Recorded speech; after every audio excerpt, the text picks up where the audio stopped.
Masechet Ta'anit, Daf Gimel, le Daf 3. Nous commençons à la troisième ligne, Tanya, Rabbi Nathan, Omer.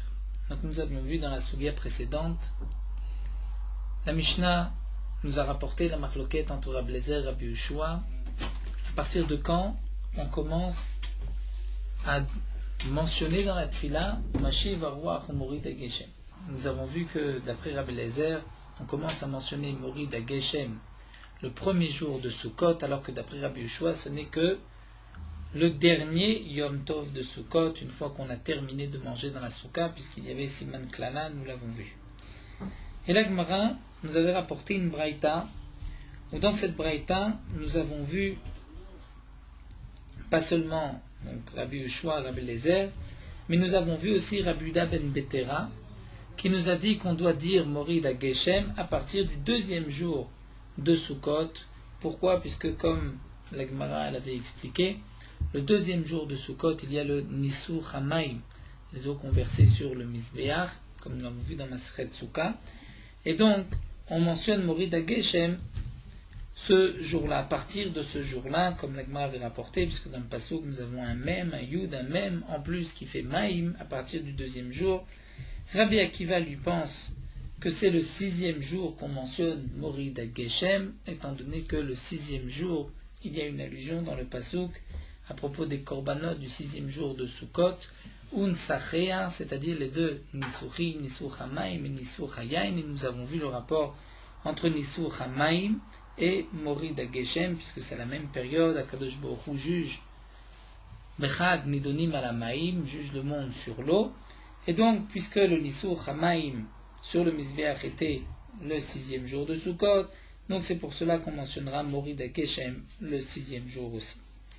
Et la Gemara nous rapporte maintenant un autre enseignement, Tanya, Rabbi Nathan Omer, Bakodesh Haser Neser Shechar Lashem, ce pasouk du Korban Tamid, Bakodesh Haser Neser Shechar Lashem, c'est-à-dire on doit verser Shechar, c'est-à-dire une boisson alcoolisée, donc du vin conversé sur le Mizbeach. Mais puisqu'ici c'est marqué Haser Neser, un double langage, c'est que Bishne Nisuchim Akatoub Medaber. Le Passouk nous parle de deux Nisuchim. Echad Nisur Hamayim, Echad Nisur Hayayin.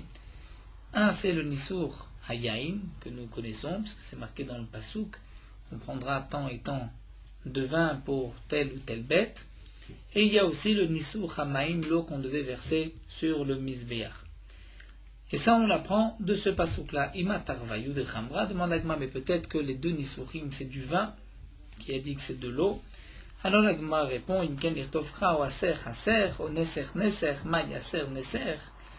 pasuk aurait dû dire Haser Haser, deux fois le même lachon, Neser Neser, que signifie Haser Neser, c'est pour nous dire Chad de Maya et Chad de Chamra.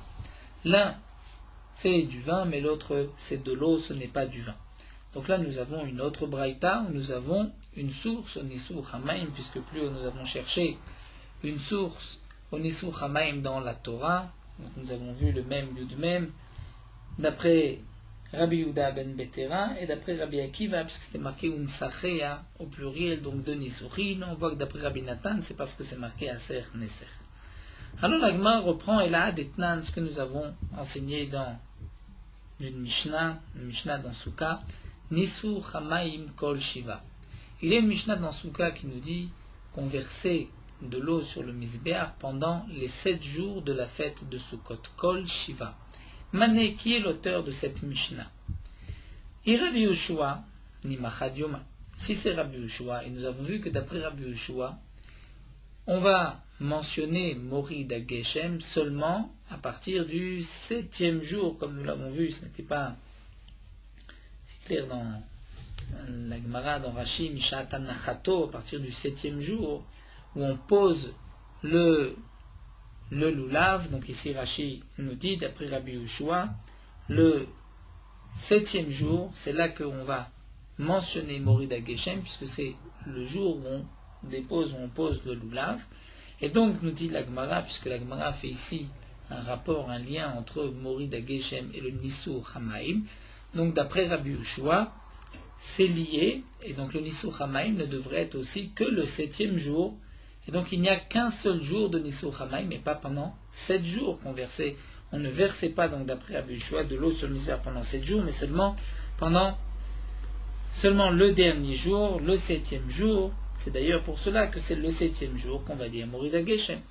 Donc Nima Chadioma, si c'est d'après Rabbi Yehoshua. Et Rabbi Akiva, si c'est d'après Rabbi Akiva, nous avons vu d'après Rabbi Akiva, le Nisou Hamaim c'était le 6e jour, l'allusion dans le passage c'est le 6e jour, donc il n'y a que 2 jours, Triyoma le 6e et le 7e.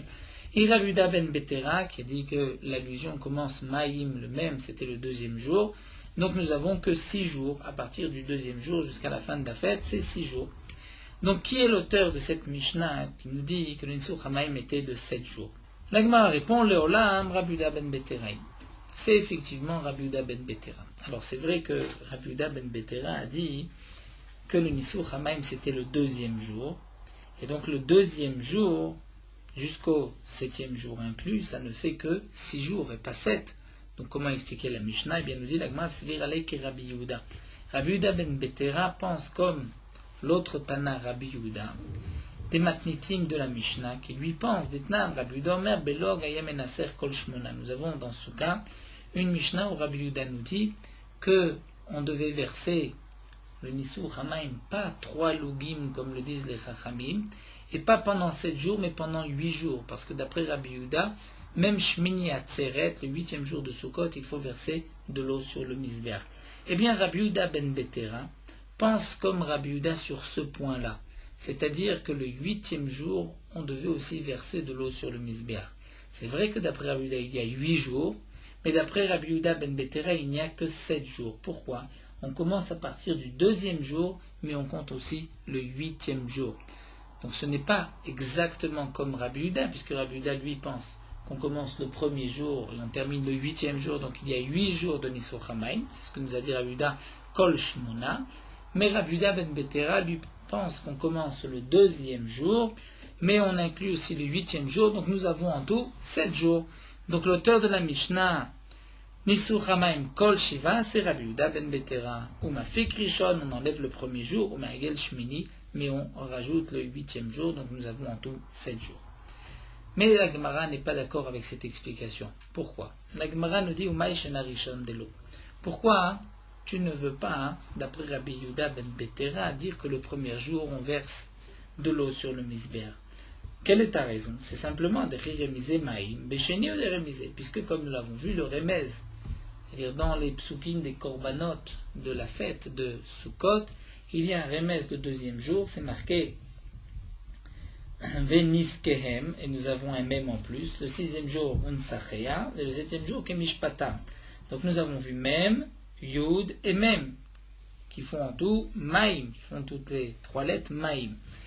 Donc nous dit la Gemara, pourquoi d'après Rabbi Yehuda ben Betera tu as enlevé le 1er jour? Parce que lorsque le remez de maïm, c'est que le 2e jour, donc Bécheni de rémisé, l'allusion commence le 2e jour et pas le 1er. Donc d'après Rabbi Yehuda ben Betera, tu nous dis qu'on ne versait pas d'eau le 1er jour. Mais si c'est ainsi, Shmini Namé, le 8e jour aussi, d'après Rabbi Yehuda ben Betera, on ne doit pas le compter. Pourquoi? Kérémisé Maïm Béchivi ou dérémisé? Puisque le remède, c'est le 2e, 6e et 7e jour. Donc au moins du 2e au 7e jour, mais pas après le 7e jour, pas le 8e jour, de la même manière qu'on a exclu le 1er jour.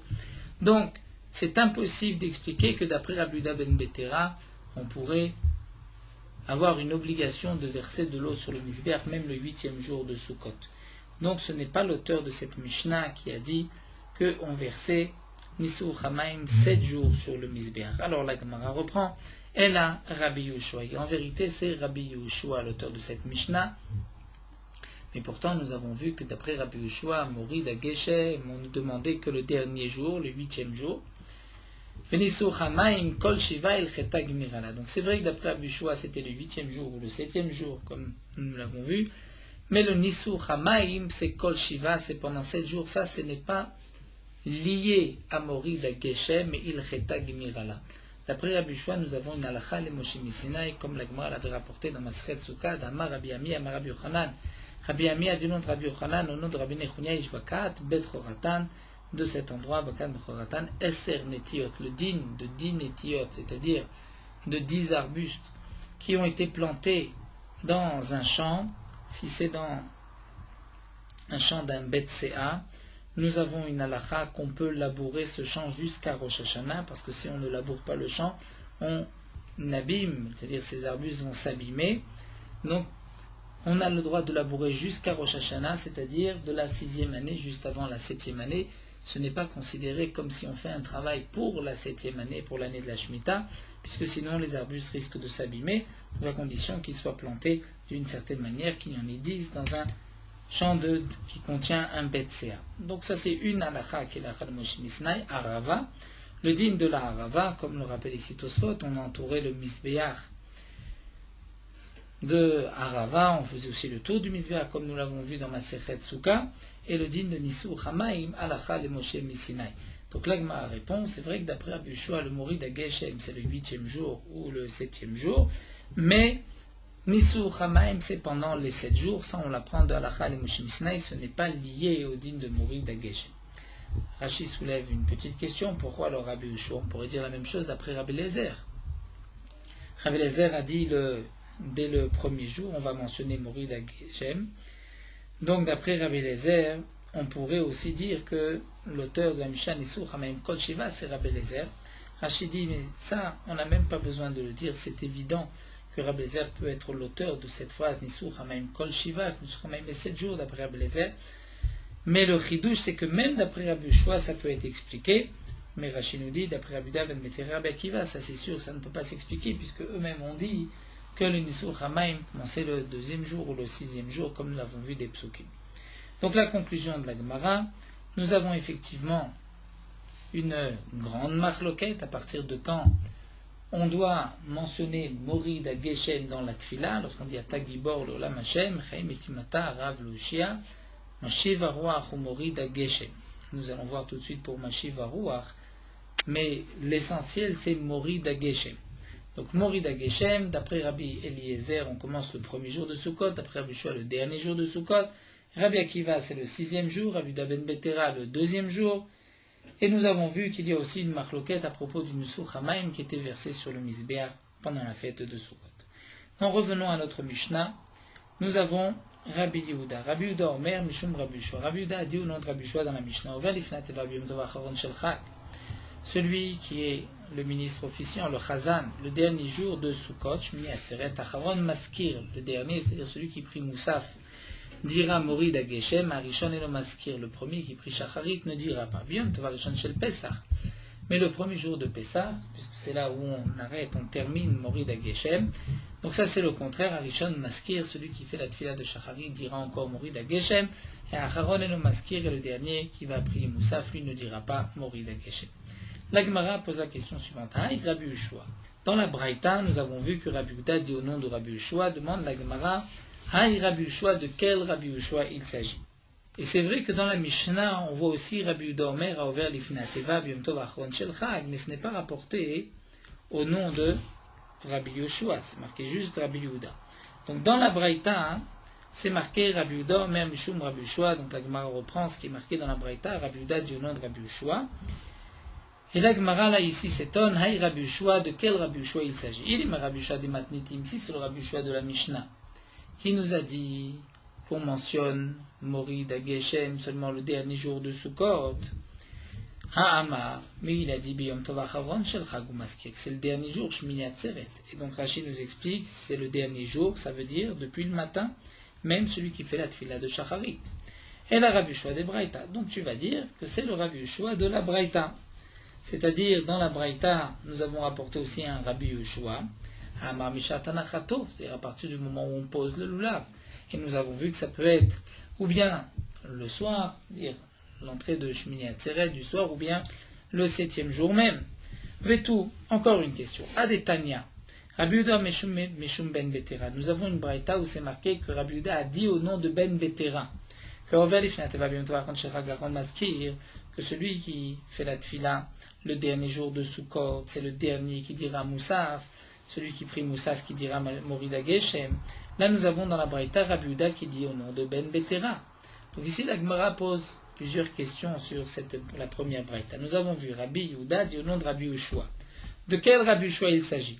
C'est-à-dire tous les Rabbi Yehoshua que nous avons mentionnés jusqu'à présent, même si c'est bien sûr le même Rabbi Yehoshua, mais nous avons plusieurs avis d'après Rabbi Yehoshua, donc on ne se retrouve pas, puisqu'on ne voit pas où est-ce que Rabbi Yehoshua a dit de commencer à partir de Moussaf. De plus, nous avons une braïta où là Rabbi Yehuda ne dit pas au nom de Rabbi Yehoshua, dit au nom de Ben Betera. Qui est ce Ben Betera? Ben Betera. Il dit Rabbi Yehuda Ben Betera. Si c'est Rabbi Yehuda Ben Betera, eh bien Rabbi Yehuda Ben Betera, nous l'avons vu dans la braïta, lui a dit Amar Besheni Bechag ou Maskir. On commençait à dire Morid Ageshem seulement le deuxième jour de Sukkot. Pourquoi? Puisque c'était le jour aussi du Nisur Hamaim. Donc quel est ce Ben Betera? Est-ce que c'est Rabbi Yehuda Ben Betera? Amar Rav Nachman bar Yitzhak. Rav Nachman bar Yitzhak va répondre et va ainsi répondre aussi aux premières questions. Te'e be Rabbi Yehoshua Ben Betera. En vérité, Rabbi Yehoshua qui a été rapporté dans la Braïta et Ben Betera qui est rapporté, c'est Rabbi Yehoshua Ben Betera. Zimnin de Karele Bishme, parfois on l'appelait en son nom, Rabbi Yehoshua, mais Zimnin de Karele Bishme de Abba. Parfois on l'appelait au nom de son père. Tout dépend. Amikeme de l'Ismechou. Ça c'était avant la smicha, avant qu'on lui ait donné la smicha, c'est-à-dire la possibilité de trancher, la possibilité de donner des halachot, comme à l'époque la smicha a été transmise depuis Moshe Rabbeinu. Donc là, à ce moment-là, avant la smicha, il était appelé Ben Betera, Ve'ad et Batad l'Ismichou, après la smicha, il était appelé Rabbi Yehoshua. Donc c'est effectivement Rabbi Yehoshua Ben Betera qui lui pense que c'est le 8e jour qu'on commençait à dire Mashiv Aruach au Morid Ageshem et à partir de la Tfila de Moussaf. Donc nous avons répondu les deux braïtot, puisque une fois Rabbi Yehuda dit au nom de Rabbi Yehoshua, une fois au nom de Ben Betera, mais en vérité c'est la même personne, Rabbi Yehoshua Ben Betera. La Gemara continue, Tana, nous avons une braïta qui nous dit Betal ou Beruchot. Nous avons vu qu'on doit mentionner Gvurot Geshamim. Gvurot Geshamim, c'est la pluie. Mais Betal, la rosée, ou Beruchot, et les vents, l'Ochivu Chachamim Laskir. Les Chachamim n'ont pas obligé, n'ont pas ordonné de mentionner dans la Tfila. Même si on ne dit pas Mashiv Aruach, même si on ne dit pas Morid Atal, on est Yotze de la Tfila, Vimba Laskir Maskir. Mais si on veut, on peut mentionner. Pour quelle raison les Chachamim n'ont pas obligé? Parce que la rosée et les vents ne s'arrêtent jamais. Donc la pluie, elle s'arrête en été, donc on doit la mentionner en hiver. Mais la rosée et les vents ne s'arrêtent pas, donc on n'est pas obligé de les mentionner. Donc Tosfot ici il nous dit, c'est pour cela que même Morid Atal, on n'est pas obligé de le dire en été, à condition de ne pas dire bien sûr Morid Ageshem. Et même si en hiver, dit Tosfot, on a dit juste Morid Ageshem, on n'a pas dit Mashiv Aruach, eh bien on n'a pas besoin de se reprendre, puisque le Ruach, nous avons vu, ce n'est pas une obligation, les vents, ce n'est pas une obligation. Et la Gemara nous dit Vetal minalan de l'omiatzar. D'où est-ce qu'on sait que la rosée ne s'arrête pas toute l'année? Dirtiv, la Gemara nous rapporte un pasuk. Yomer Eliyahu Atishbi mitoshve Gilad, Eliyahu Atishbi, les habitants de Gilad, ils venaient de la ville de Tishvi, et ensuite il habitait Gilad, donc mitoshve Gilad, a dit El Achav a Achav. Chai Hashem Elokei Israël, donc il a juré sur Akadosh Baruch Hu, Asher Amadeti Lefanav, devant qui j'étais debout, Imiye, Hashanim, Aele, Tal, Umata. Donc lorsque Eliyahu a déclaré la famine, il a dit, il jure qu'il n'y aura pas de Tal ou Mata Kim les filles d'Evaru, seulement sur la parole de Eliyahu. C'est lorsque Eliyahu Navi décidera qu'il y aura de la pluie et Tal aussi de la rosée. Vective, et après c'est marqué dans le Pasuk. Le Pasuk dit, Hachem s'est adressé à Eliyahu et lui a dit, Lech erae al-Achav, vetena matar al pena adama. Va, montre-toi à Achav et je donnerai de la pluie. Donc après, c'est l'année de sécheresse, Akadosh Baruch Hu a dit, je vais donner maintenant la pluie. Veiluta lokama. Mais Akadosh Baruch Hu n'a pas dit, je vais donner la rosée. Pourtant, Shmuel avait dit, il n'y aura pas de rosée. Alors la Gemara répond, c'est simple, Maïtama, pourquoi Akadosh Baruch Hu n'a pas eu besoin de dire je vais envoyer et la rosée et la pluie, Mishum, Delo, mi atzar, parce qu'effectivement la rosée ne s'est pas arrêtée. Même pendant toutes ces années, il n'y avait pas de pluie, mais il y avait la rosée. Alors demande l'agma vechi ma'achar de l'homme atzar, Eliyahu ishtaboué la Marie. Donc si de toute manière le tal ne s'est pas arrêté, alors pourquoi Eliyahu a juré il n'y aura pas de pluie et de rosée? L'agma répond Achi Kamarle. En vérité, Eliyahu Hanavi a dit la chose suivante: Afilu tal de bracha nameloate. C'est sûr qu'il y aura la rosée, mais il n'y aura pas de bénédiction dans cette rosée, et donc rien ne poussera. Alors demande à Gemara, c'est vrai que donc pendant ces années, il y a eu la rosée, mais rien n'a poussé, donc Vili Adre les tal des bracha. Alors Shmuel aurait pu dire, Kadosh Baruch Hu aurait pu dire par la suite, eh bien, je vais maintenant envoyer la rosée et la pluie, puisque la rosée, c'est vrai qu'elle était là, mais ce n'était pas une rosée de bracha, de bénédiction. L'Agma répond, Mishum de l'homin kerem miltar. Étant donné qu'elle était là, faire la différence entre une rosée de bracha ou pas, ça, Achav aurait pu dire, mais elle ne s'est jamais arrêtée, donc Akadosh Baruch Hu n'a pas voulu dire, je vais maintenant envoyer la rosée, puisque Achav n'aurait pas vu la différence entre une rosée de bracha et pas de bracha. Il dit ça de toute manière, ça ne s'est jamais arrêté, donc il n'y a pas de miracle. Donc nous avons vu que la rosée effectivement ne s'arrête pas. Maintenant, Ruchot, Menalan, d'où est-ce qu'on sait que le vent ne s'arrête pas? De l'homme et Atzlam, Rabbi Shua ben Levi, Rabbi Shua ben Levi nous dit, d'Amakra, le pasuk dit, qui, ke arba Ruchot Hashamaim, c'est-à-dire qui, parce que ke arba, comme les 4 Ruchot, les 4 points cardinaux, les 4 vents du ciel, Perasti etrem, Neumachem, je vous ai éparpillé. Demande l'agma, Maï Kamar Leu, qu'est-ce qu'Akadosh Baruch Hu a voulu dire au Bnei Israël? Il Maï Kamar Leu, si c'est ce qu'Akadosh Baruch Hu a dit les Israël, Bebatinichu, Be'arba Ruche Dalma, je vous ai éparpillé dans les 4 coins du monde. Hiachi, si c'est ainsi, le pasuk n'aurait pas dû dire Ke'arba, comme les 4 vents du monde, les 4 points cardinaux, mais Be'arba, c'est-à-dire dans les 4 points cardinaux du monde. Be'arba Mevayele. Et là, voici ce que le pasuk a voulu dire. Rikama. Que Shem Shivcha Leolam Belo Ruchot, de la même manière que le monde ne peut pas exister, ne peut pas tenir sans les vents, car Yivcha Leolam Belo Israël. Le monde entier ne peut pas tenir sans le peuple d'Israël. C'est-à-dire, nous explique Rashi, puisque le pasuk dit Mnobriti Yomam Valayla, si je n'ai pas mon alliance, c'est-à-dire la Torah jour et nuit, alors Chokot Shamaim Varetz Samti, le monde ne pourrait pas tenir. Donc le pasuk veut dire la chose suivante. De la même manière que le monde a besoin de vent, Rashi nous dit, parce que sinon, s'il n'y a pas de vent, donc il fait trop chaud, le monde ne tiendrait pas par la chaleur.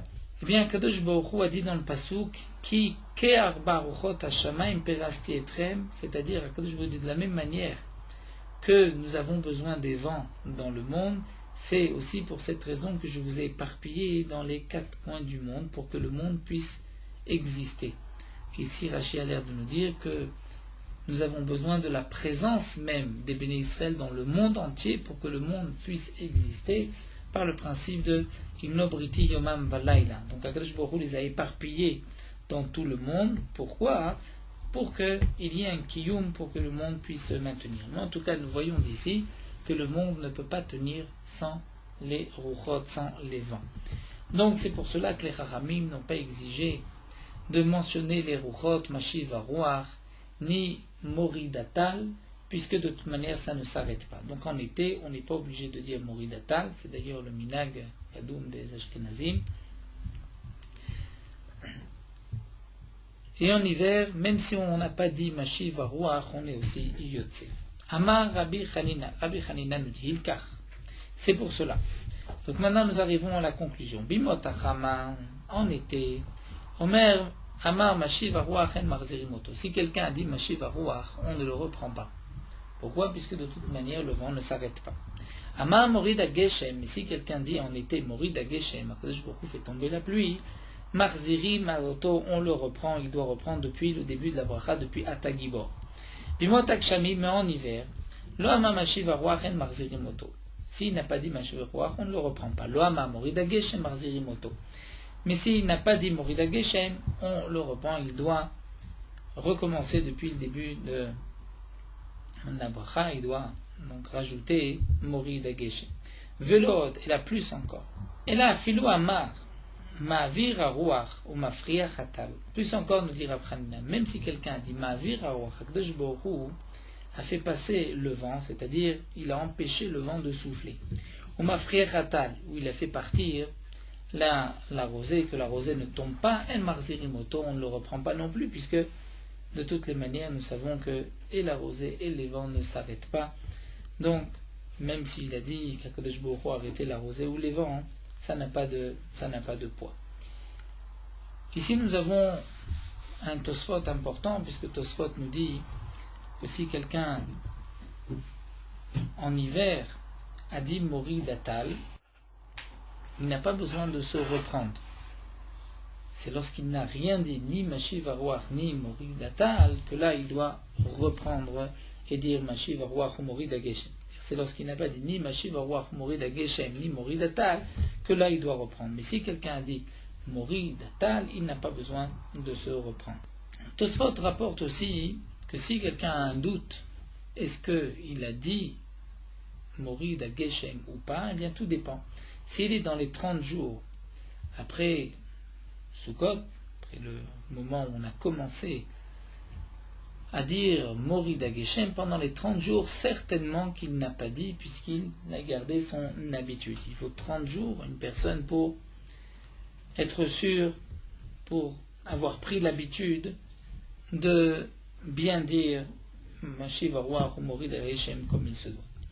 Et Tosfot nous rapporte aussi le Yerushalmi, qui nous dit que lorsque quelqu'un, donc en hiver, devait dire Mori Dageshem, mais il a dit Mori Datal, dans ce cas-là, il n'a pas besoin de reprendre, mais le contraire, s'il était Betal, c'est-à-dire en été, il devait dire Mori Datal, il a dit Mashiv Aruach ou Mori Dageshem, là, on le reprend.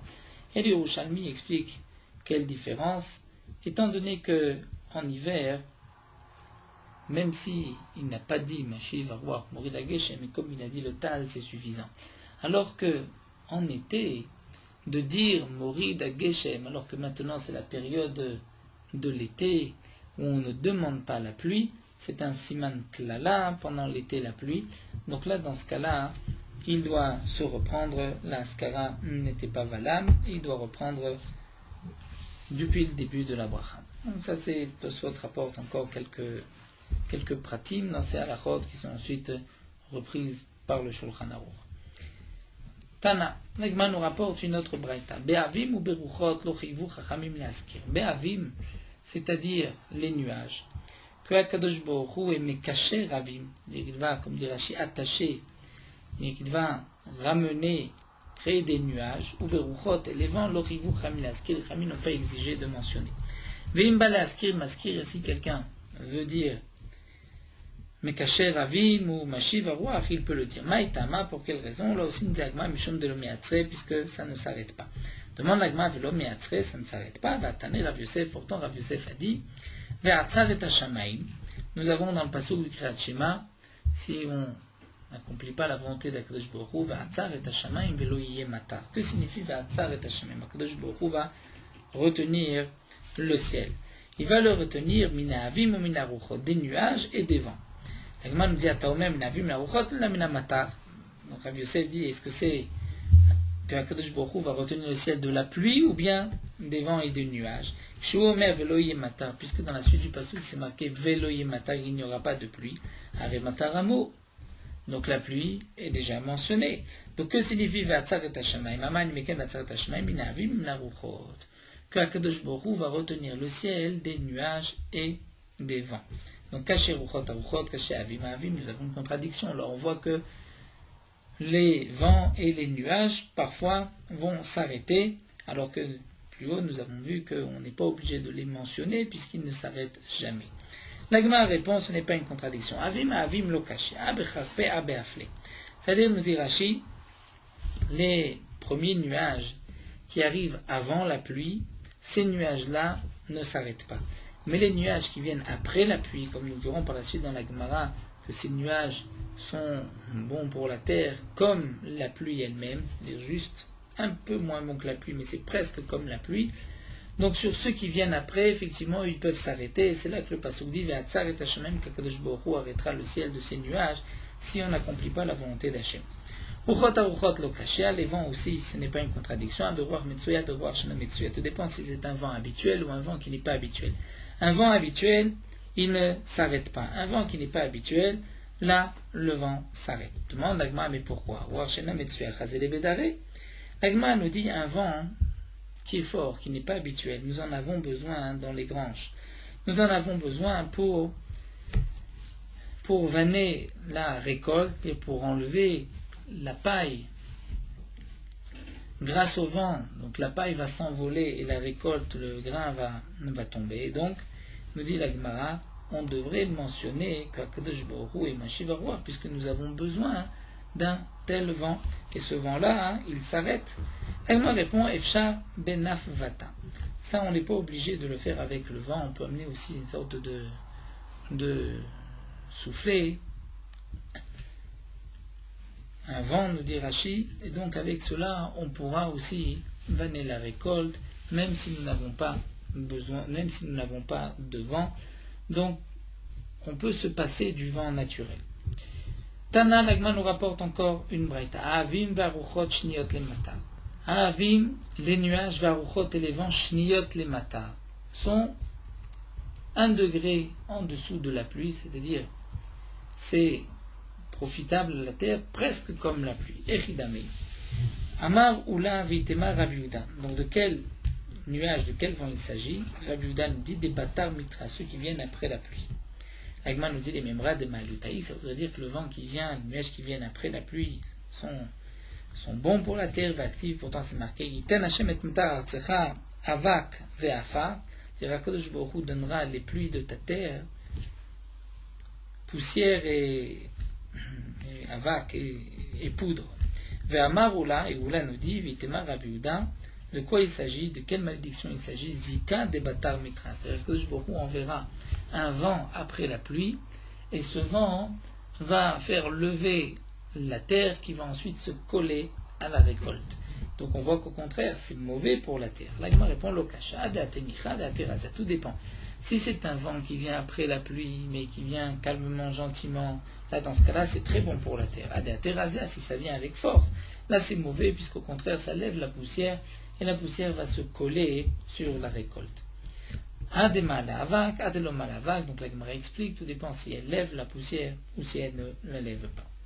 Fama Rabbi Yehuda nous dit Zika de Batar Mitra ke Mitra. Le vent qui vient juste après la pluie, donc le vent, comme nous avons vu, Nicha, qui vient doucement, gentiment, Kemitra, c'est presque comme la pluie, comme la Braïta nous l'avait dit. Iba de Batar Mitra, un nuage qui vient après la pluie, Kemitra, c'est bon pour la terre comme la pluie, presque comme la pluie. Shimsha de Batar Mitra, le soleil qui vient sur la terre après la pluie, Ketre Mitra, c'est comme s'il y avait eu 2 pluies. C'est tellement bon pour la terre que c'est comme si s'il était tombé 2 pluies. Les Maotemaï, demande la Gemara, qu'est-ce que cela veut exclure? C'est-à-dire, nous dit Rashi, puisque tout est aussi bon comme la pluie, donc qu'est-ce que la Braïta veut exclure? Qu'est-ce que Rabbi Yehuda veut exclure? La Gemara répond, les Maoté Gilé de Leila. Et s'il y a un éclair au milieu de la nuit, ou Shimsha de Bene Kaché, ou s'il y a le soleil qui apparaît entre 2 nuages, dans un trou de nuages, ceci est mauvais pour la terre. Si d'un côté on voit de la lumière, de l'autre côté on voit les nuages, c'est couvert, ça c'est mauvais pour la terre. Amar Rava nous dit Ma'ale talga le toreh kechamisha metre le'ara. La neige est bonne pour les montagnes comme 5 pluies pour la terre.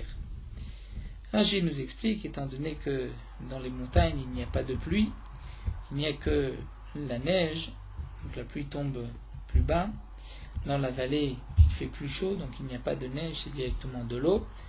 Donc la neige est bonne pour les montagnes comme 5 pluies pour la terre. Rachid nous dit, mais à plus forte raison que la neige est bonne aussi pour les vallées. Chez Neymar, comme c'est marqué dans le Pasuk, qu'Akadosh Baruch Hu va dire à la neige de se poser sur la terre. Et dans ce pasuk, donc on parle de la neige, et c'est marqué Geshem, donc donc la pluie, Mata, c'est aussi la pluie, Vegeshem, donc une troisième pluie, Mitrot au pluriel, donc nous avons ici 5 pluies. Donc la neige est comparée à 5 pluies. Vama Rava, Rava nous dit Talga le Toré, Matra Razia Leilane, Matra Nira le Péré. La neige, c'est bon pour les montagnes. Mitra Razia, une pluie très forte, c'est bon pour les arbres. Mitra Nira, une pluie qui tombe gentiment, calmement. Les Péré, c'est bon pour les fruits. Urpila, nous dit Rashi, c'est une pluie très fine. On continue encore quelques lignes d'Avdalet. Afilo les partida de toute kala mais agnelé. Même pour les graines qui se trouvent entre les morceaux de terre, cette petite pluie, cette fine pluie est profitable même pour ces petites graines. Mai urpila, que signifie le mot urpila?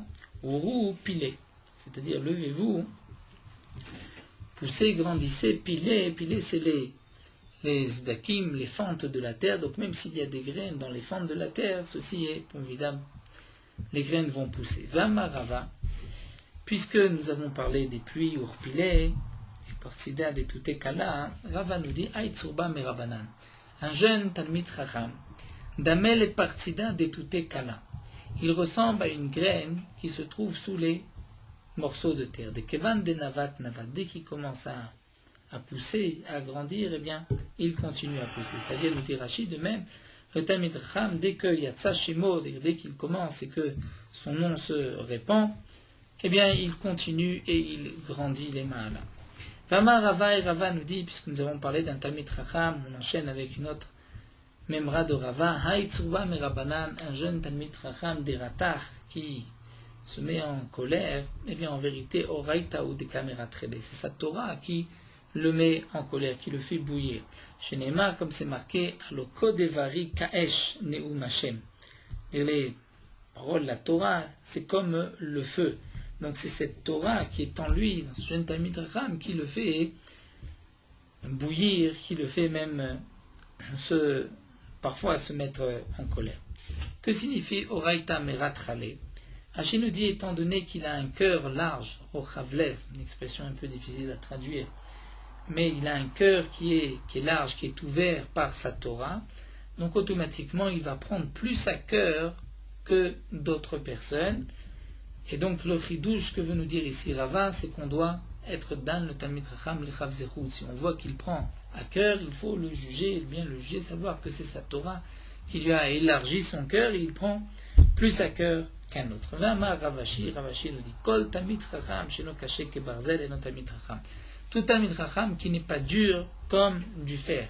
Que signifie être dur comme du fer? Rashi traduit Kabdanim Vekashim. Et il doit être exigeant, c'est-à-dire s'il se laisse, on peut dire entre guillemets, marcher sur les pieds, et non Talmid Chacham. Ce n'est pas un Talmid Chacham.